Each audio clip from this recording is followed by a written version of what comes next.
Now let's listen to this. How much do you actually need to raise 3 children comfortably? That means you live in a condo, you have a car to shuttle your children, you don't have to do nitty-gritty about price tag. When one of your child wants to pick up a hobby, you can just say, sure, let's go. I like it when you say, sure, let's go. That's something my mom has never said to me, when I was in my childhood years. Every time when we went to hawker center, I asked her for Coca-Cola, fruit juice. The answer was always no. So these days, I kind of understand a bit why as a parent now already. Because nowadays, when I bring my son to the hawker center, I'll tell him drink plain water. Or even the rare occasion where I buy chrysanthemum for myself and my wife to share, that's the only chance he gets to sip something from the hawker center.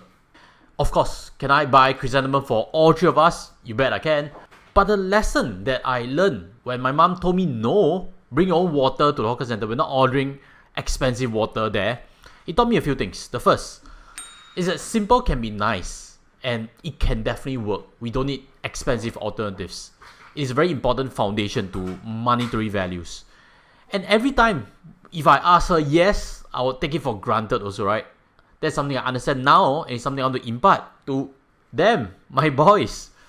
So when she mentions that when a child wants to pick up a hobby, say sure, that's actually not a good idea. Never gonna happen in my watch. So has my son asked me to spend on hobbies like ice skating, whatever case is, my answer to that is very simple. Complete your entire work, do it excellently, then we discuss what you can get as a reward. Why must I buy you what you want, even if I can? What kind of teaching is that, correct? It only makes the child more demanding. So talking about that point, I suddenly thought of this example. This is a Pokemon chip, Pokemon Gaole. And in Singapore, he's not allowed to play Pokemon Gaole in Singapore. Costs $2 a game. But every time we play, it's always accumulation of good credits. And then as an incentive trip to play in Malaysia, where it's 4 ringgit only. So again, it's not a matter of can afford not as a parent. It's more of a matter of you have to work to get your yeses. And I'm not going to give you yes all the time, correct? In the process, we don't overspend as a family, and in the process, they learn that money is precious. But the title today is $30,000 to $40,000 to raise 3 children comfortably in Singapore. What else was mentioned? The first thing, live in a condo. Second, car to shuttle them around. Now, I've done a lot of planning work for clients, and I can recall a case where the new condo mortgage costs $8,000 to $10,000. Because that's the range whenever your mortgage is 2 million and above. I remember that disrupting the entire family's budget. It's more often than not mortgage that skews the number up, not children and also not car. So if you are a couple thinking of starting a family, keep your mortgage low. That's the first suggestion I have. The rest of the equation will fall into place. You don't need 40,000, 30,000 or even 20,000 to be comfortable. Maybe 10,000 per month as a family. Yes, that I understand. Anyway, that's median household income in Singapore. With 3 young mouths to feed, maybe at least $10,000 to be comfortable. If not, the purse strings will be tough. But everything starts with mortgage. And to the point of affordability of mortgage, let me share with you a special tool from today's sponsor, Property Guru Finance. Before buying a property, it's very important to plan for home loan earlier than later.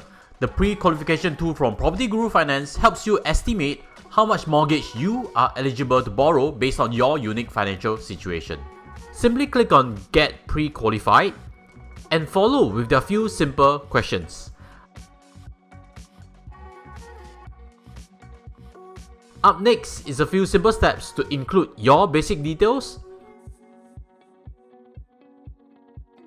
and also your income and expenses, because after all, this report is built for you.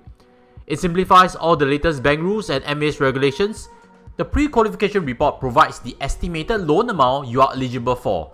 It can be used to speed up your viewing as it's accepted by the majority of agents in the Property Guru ecosystem. Now the next thing to do is actually use Property Guru Finance's platform to find the best mortgage rates. You can also look for promotions provided by the banks, and Property Guru Finance partners with 13 banks in Singapore and gets the best mortgage rates in town. Getting the right package will easily save you hundreds of dollars per month on the mortgage cost. So if you're keen to find out for yourself whether it's new purchase or refinancing, to get started, check them out with my links below. Back to the case on why this mom feels that raising 3 children comfortably in Singapore would cost 30 to 40,000 per month. So if you go to like a mid-range private school, that will cost you easily about 1,008. So if you are like me, 3 young children whose ages are very close to each other, at one point you will have 3 of them studying in the same preschool, and I spend about 5.5k just for school fees. Now let me pause it over there. Firstly, not everyone has 3 kids in preschool, which is 3 to 6 years old. She mentioned that she spends 5,500 for 3 of them in a private preschool. That figure is accurate, but the choice of it is really dependent on the parent. I have friends with twins. They have chosen to send the kids to PCF, which is a government subsidized preschool. It costs a lot less, can use that budget to invest in curriculum outside of preschool. That's one way to do it. But the main point also is, even if all 3 are in preschool, when the first one gets to primary school, that cost will drop. Singapore's primary school is actually very cheap. A lot is subsidized already. There isn't any 1,008 per month already outflow. So again, this is inflating the figures unnecessarily. On the weekend, you cannot always be doing free stuff, right? Sometimes you have the indoor playground. To this point, on weekend, cannot always do free stuff. I actually do that a lot of the times. Badminton, swimming, my neighbors can testify. Homework to do, there isn't always fun and games in the indoor playground. Watching YouTube, so many kids these days have games on the iPad and computer. There isn't really a need to spend money. Again, it's a family's choice. I've also gone to Malaysia JB for indoor playgrounds instead of Singapore ones where it costs like $24 an hour. The cost in JB Malaysia is half of that. So again, it's where you choose to spend the money. Even eating out as a family, even if we don't eat in a restaurant, we go for like hawker center, we still can spend about maybe 30, 40. As if you want to give your children exposure, go holiday with them, maybe 2 times a year, even if you go Australia, even if you buy the cheapest, most budget air tickets, service apartment, I don't know, it will still cost you about 8 to 10,000. Now to this point on food and holiday. Food, that's a necessity. So let's go directly to holiday. $8,000 to $10,000 for a trip to Australia. That I understand because I've done my own calculations, which I'll leave links above. They've actually spent $11,000 last year for an entire family holiday for 4 people.